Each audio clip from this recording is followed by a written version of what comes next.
Ang aga ko pa pala. Morning, class. Teacher, uwian na po? Uy, hindi pa. Ba't mo naman naisip na uwian? Kasi kanina pa ako nandito sa online. Teacher mo. Wala ka nga. Basta pag nandyan na ha, sasampalin kita. Okay lang yan.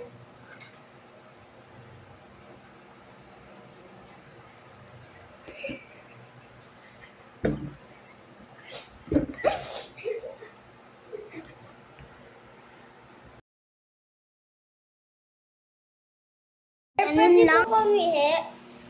Ay, syempre naman. Pwede po humihi? Alam kong humihi ka na, pero sige.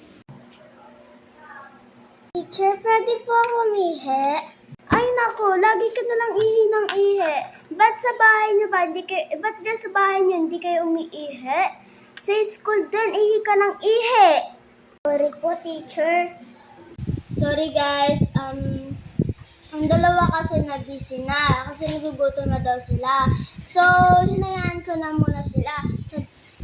Hinayaan ko sila kasi na-attacking rin sila ng ubo. So, hayaan nyo, may part 2 pa tayo. Tara, huwag kayo mag-alala, may part 2 pa tayo. Wait lang. Bye. Anong ibig sabihin mo na nagugutom sila? Tingnan mo sila, oh. Ito, nasa bubong. Ito, kumukuha ng laruan. Hayaan mo na.